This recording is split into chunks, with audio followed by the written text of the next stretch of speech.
Item ಯಾವುದೇ ಇರಲಿ try ಮಾಡಿ ಆಚಿ ಚಿಕನ್ ಮಸಾಲಾ. ಉಪಚುನಾವಣೆ ಗೆದ್ದ ಶಾಸಕರು ಪ್ರಮಾಣ ವಚನವನ್ನ ಸ್ವೀಕಾರ ಮಾಡಲಿದ್ದಾರೆ. ವಿಧಾನಸಭಾ ಸದಸ್ಯರಾಗಿ ಪ್ರಮಾಣ ವಚನ ಸ್ವೀಕಾರ ನೆರವೇರುತ್ತೆ.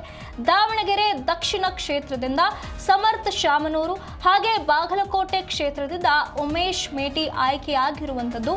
ಪ್ರಮಾಣ ವಚನವನ್ನ ಸ್ಪೀಕರ್ ಯುಟಿ ಖಾದರ್ ಬೋಧಿಸಲಿದ್ದಾರೆ.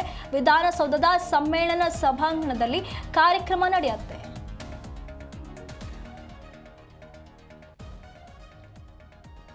ಕರ್ನಾಟಕದ ಉಪಚುನಾವಣೆಯಲ್ಲಿ ಗೆದ್ದಿರುವಂತಹ ಇಬ್ಬರು ಅಭ್ಯರ್ಥಿಗಳಿಗೆ ಇಂದು ಈ ಒಂದು ಪ್ರಮಾಣ ವಚನ ಸ್ವೀಕಾರ ಆಗಿರುವಂತಹ ಕೆಲಸ ಮುಗಿದಿದೆ. ಈಗಾಗಲೇ ಪ್ರಮಾಣ ವಚನವನ್ನ ಸ್ಪೀಕರ್ ಯುಟಿ ಖಾದರ್ ಬೋಧಿಸಿದ್ದಾರೆ. ವಿಧಾನಸೌಧದ ಸಮ್ಮೇಳನ ಸಭಾಂಗಣದಲ್ಲಿ ಈ ಕಾರ್ಯಕ್ರಮ ನೆರವೇರಿತು.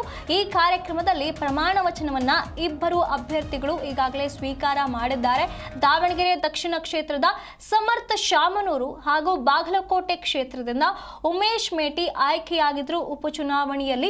ಅದಾದ ನಂತರ ವಿಧಾನಸಭಾ ಸದಸ್ಯರಾಗಿ ಇಂದು ಪ್ರಮಾಣ ವಚನ ಸ್ವೀಕಾರ ಮಾಡಿದ್ದಾರೆ. ಇನ್ನು ಸ್ಪೀಕರ್ ಯುಟಿ ಖಾದರ್ ಪ್ರಮಾಣ ವಚನವನ್ನ ಬೋಧಿಸಿರುವಂತದ್ದು. ಈ ವೇಳೆ ಸಚಿವ ಸತೀಶ್ ಜಾರಕಿಹೊಳಿ, ಸಂಸದೆ ಪ್ರಭಾ ಮಲ್ಲಿಕಾರ್ಜುನ್, ಮಾಜಿ ಸಚಿವ ಎಸ್ಆರ್ ಪಾಟೀಲ್, ವಿಧಾನಸಭೆ ಕಾರ್ಯದರ್ಶಿ ಎಂಕೆ ವಿಶಾಲಾಕ್ಷಿ ಉಪಸ್ಥಿತರಿದ್ದರು. ಕಲ್ಲೇಶ್ವರ ಅಜ್ಜ ಶಾಮನೂರು ಶಿವಶಂಕರಪ್ಪ ಅವರ ಹೆಸರಿನಲ್ಲಿ ಪ್ರಮಾಣ ವಚನ ಸ್ವೀಕರಿಸಿದ್ದಾರೆ. ಶಾಸಕ ಸಮರ್ಥ ಶಾಮನೂರು ಭಗವಂತನ ಹೆಸರಿನಲ್ಲಿ ಉಮೇಶ್ ಮೇಟ್ ಏನಿದ್ದಾರೆ ಅವರು ಪ್ರಮಾಣ ವಚನವನ್ನ ಸ್ವೀಕಾರ ಮಾಡಿದ್ದಾರೆ. ಈ ಒಂದು ಕಾರ್ಯಕ್ರಮದಲ್ಲಿ ಹಲವು ಗಣ್ಯರು ಭಾಗಿಯಾಗಿದ್ರು. ಈ ಒಂದು ಉಪಚುನಾವಣೆಯಲ್ಲಿ ಗೆದ್ದಂತ ಅಭ್ಯರ್ಥಿಗಳೇನಿದ್ರು, ಆಯ್ಕೆಯಾಗಿದ್ದಂತ ಅಭ್ಯರ್ಥಿಗಳು ಅವರ ಪ್ರಮಾಣ ವಚನ ಸ್ವೀಕಾರ ಕೂಡ ಇಂದು ನೆರವೇರಿರುವಂತದ್ದು. ವಿಧಾನಸೌಧದ ಸಮ್ಮೇಳನ ಸಭಾಂಗಣದಲ್ಲಿ ಈ ಕಾರ್ಯಕ್ರಮ ನಡೆದಿದ್ದು, ಈ ಕಾರ್ಯಕ್ರಮದಲ್ಲಿ ಪ್ರಮಾಣ ವಚನ ಸ್ವೀಕರಿಸಿದ್ದಾರೆ.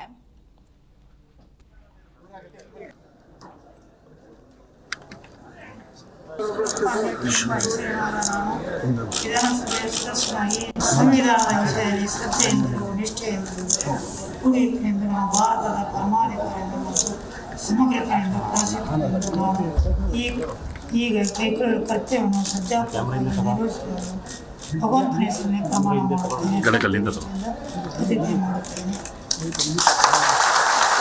ವಿಧಾನಸಭೆಯ ಸದಸ್ಯನಾಗಿ ನಿರ್ವಾಚನ ಹೊಂದಿದವನಾಗಿ ವಿಧಿ ದ್ವಾರ ಸ್ಥಾಪಿತವಾದ ಭಾರತದ ಸಂವಿಧಾನದ ವಿಷಯದಲ್ಲಿ ಶ್ರದ್ಧೆಯಿಂದಲೂ ನಿಷ್ಠೆಯಿಂದಲೂ ಕೂಡಿರುತ್ತೇನೆಂದು ನಾನು ಭಾರತದ ಪರಮಾಧಿಕಾರವನ್ನು ಮತ್ತು ಸಮಗ್ರತೆಯನ್ನು ಸಮರ್ಥಿಸುತ್ತೇನೆಂದು ನಾನು ಈಗ ಕೈಗೊಳ್ಳಲಿರುವ ಕರ್ತವ್ಯವನ್ನು ಶ್ರದ್ಧಾಪೂರ್ವಕವಾಗಿ ನಿರ್ವಹಿಸುತ್ತೇನೆಂದು ಶ್ರೀ ಕಲ್ಲೇಶ್ವರ ಸ್ವಾಮಿ ಭಗವಂತನ ಹಾಗೂ ನನ್ನ ಪೂಜ್ಯ ಅಜ್ಜನವರಾದ ಡಾಕ್ಟರ್ ಶಾಮನೂರು ಶಿವಶಂಕರಪ್ಪನವರ ಹೆಸರಿನ ಮೇಲೆ ಪ್ರಮಾಣ ಮಾಡುತ್ತೇನೆ.